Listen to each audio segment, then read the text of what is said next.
歡迎嚟到 datalouder.com 教學影片。呢段教學影片，我哋主要會講解幫助我哋避開大跌嘅風險信號，好似今年9月頭嘅科技股大跌，甚至乎今年年頭嘅疫症股災，我哋都可以透過風險信號去俾我哋早一步知道大跌嘅來臨，幫我哋避開跌市。留意翻風險信號要成為 VIP 會員先可以用到。想知點樣可以成為 VIP 會員或者成為 VIP 會員可以獲得啲咩功能，可以去翻2分鐘入門教學呢段影片去睇翻。咁我哋即刻嚟開始講下咩係風險信號同埋風險信號嘅原理。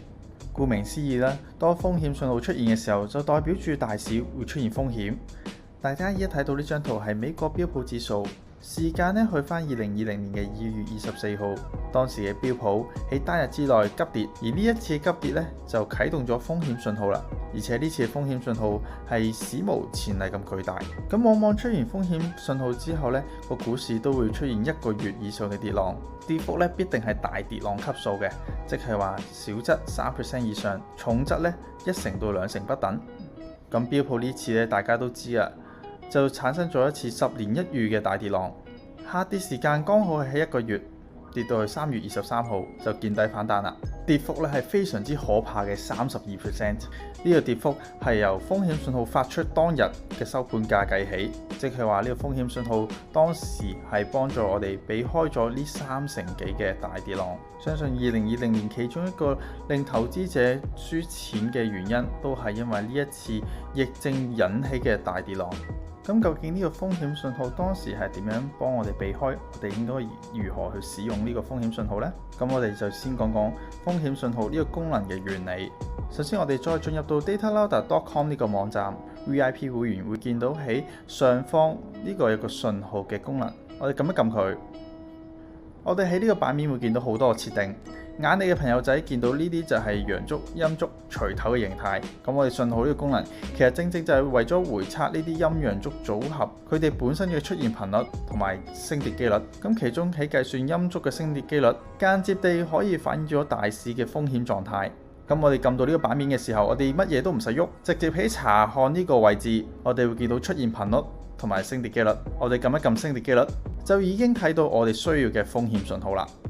為咗等大家更加容易去理解，我哋喺呢度可以將風險信號再簡化一啲。下邊呢張圖呢，有4條線，4條實線，4條虛線。我哋睇風險信號只需要睇4條實線就夠啦。我哋先將虛線拎走咗佢，咁樣撳呢度呢個掣就可以減少咗虛線。呢個4色線圖其實同股價圖亦都好相似，向上就代表好，向下再代表唔好。即係話4色線全部向下到達某個程度嘅時候呢，就會發出風險信號啦。咁究竟要到達咩嘅程度呢？我哋將滑鼠放近呢個風險信號，會出現個藍色格仔。呢個藍色格仔就標示咗我哋睇緊邊一日嘅升跌機率，而每一個細項嘅升跌機率係幾多。對應翻呢，我哋有4條線，藍色線呢就係5%，綠色線呢就係10%。紅色線呢就係-4.8%，橙色線呢就係-9.1%。唔記得咗邊個顏色打邊條線呢？我哋可以喺呢度睇翻左上角呢個位置。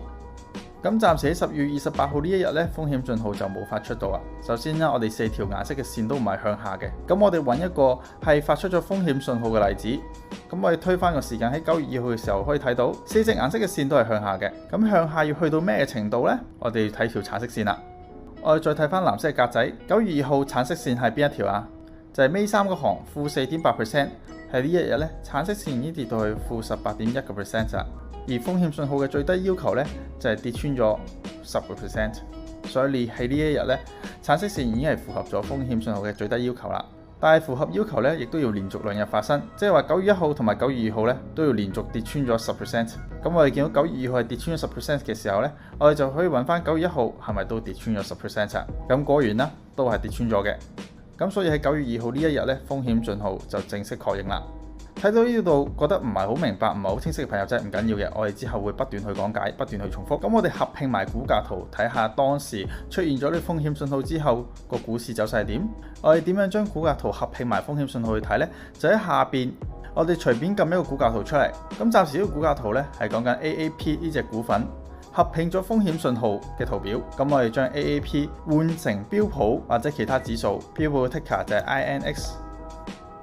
唔記得 ticker 講，我哋打 SMP 500都可以揾到標普指數嘅。咁撳完之後呢，我哋再撳一下 Enter， 輸入咗之後呢，股價圖就變咗標普指數啦。拍攝呢一日呢，標普係破緊頂，風險信號亦都冇特別。咁我哋可以拉個股價圖，拉翻到9月2號呢一日，咁我哋可以睇到啦。喺9月2號嘅時候呢，風險信號啱啱好發出，之後呢，標普就正式大跌啦。咁喺一開頭嗰陣時，記唔記得我哋講過，當風險信號發出嘅時候，我哋會跌幾多幅度同埋跌幾耐嘅時間呢？首先個時間點呢，我哋通常都會跌1個月嘅，即係話由9月2號呢一日開始，我哋會跌1個月，跌到去10月2號。而跌幅方面呢，最少係3%，最多可以去到30%。咁呢次嘅風險信號呢，跌幅同埋跌嘅時間都冇上一次咁多。今次嘅最大跌幅呢，係跌到去9月24號嘅1成左右，同時亦都係9月24號見底。咁我哋再試下睇下其他風險信號例子啊。我哋將時間翻去2020年嘅2月24號，咁我哋可以睇到咧，標普呢一日咧就大幅下跌。咁下邊4條顏色線，我哋要睇到點樣嘅狀態先代表風險信號確認呢？嗱，首先啦，4色線向下，咁向左下啦，係咪？另外我哋睇翻藍色框框，橙色線要跌穿咗10%。咁啊，今次嘅橙色線係跌到成24.85%，咁啊嚴重咁跌穿咗10%啦。咁另外呢個狀態要連續幾多日啊？要連續2日嘅。咁我哋睇翻上一日啦，2月21號，咁的確都係跌穿咗10%啫喎。咁所以連續2日出現咗之後呢，就代表住風險信號出現啦。而且呢次嘅風險信號呢，我哋憑住橙色線跌穿嘅位置跌到去24.8%，咁係過去2年都冇發生過咁嚴重嘅狀態，結果就產生咗10年1遇嘅大跌市啦。咁喺呢度我哋首先嚟個小總結先。風險信號成個流程，首先我哋去翻 datalouder.com 撳信號呢個功能，我哋以美股嘅信號為準，拉落少少呢個就係風險信號啦。唔想睇虛線嘅可以取消條虛線，佢撳一撳呢個掣。風險信號出現嘅條件呢，就係呢4條顏色線，佢哋要全部向下。橙色線呢，就要連續2日跌穿10%。咁喺10月28日呢一日呢，啱啱提過嘅條件都冇出現喎。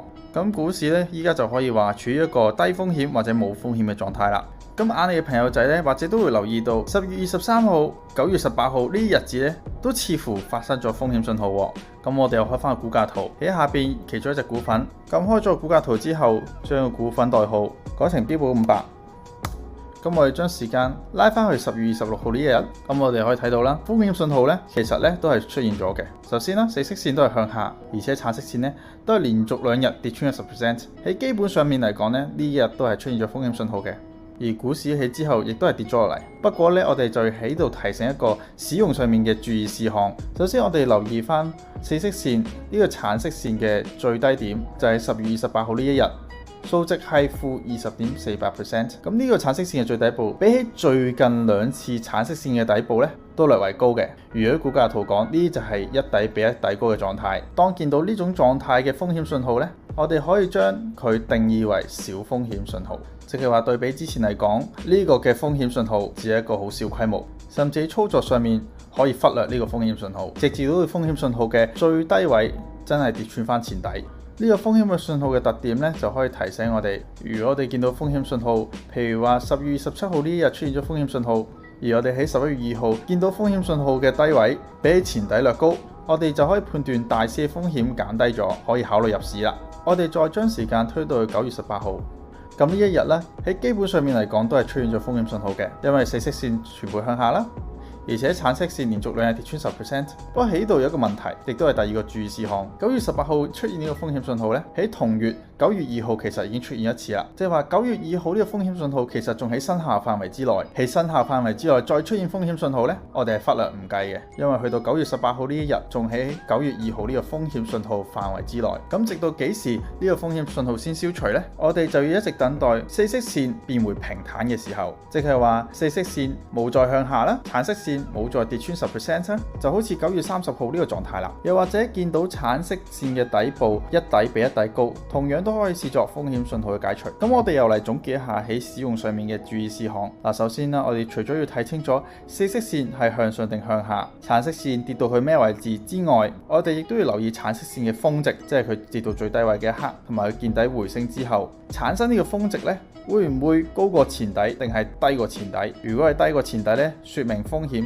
係擴散緊嘅，需要額外留意。如果係高過前底嘅話，說明風險係減少緊，同時亦都係風險信號解除嘅條件。第二，如果喺短時間之內，例如話1到3個月時間之內，風險信號再次出現嘅話咧，呢次嘅風險信號係可以忽略唔計嘅，因為之前風險信號尚未解除。咁我哋要等到解除嘅條件出現咗，例如橙色線嘅峰值係一底比一底高，而且4色線都變為平坦之後，再發出風險信號，我哋先會再計算。講到呢度咧，版本1.35 datalouder.com 嘅風險信號就講解完畢啦。喺 datalouder.com 嘅功能裏邊咧，風險信號算係比較難去掌握，一定要多啲實戰上嘅嘗試，而且只係作為其中一個股市參考指標。喺股市上面絕對唔會有一種指標係100% 正確或者100% 錯誤嘅。作為一個輔助指標，能夠避開股市上面嘅風險已經算係合格啦。如果想用嚟做入市嘅指標或者選股指標，就要更加高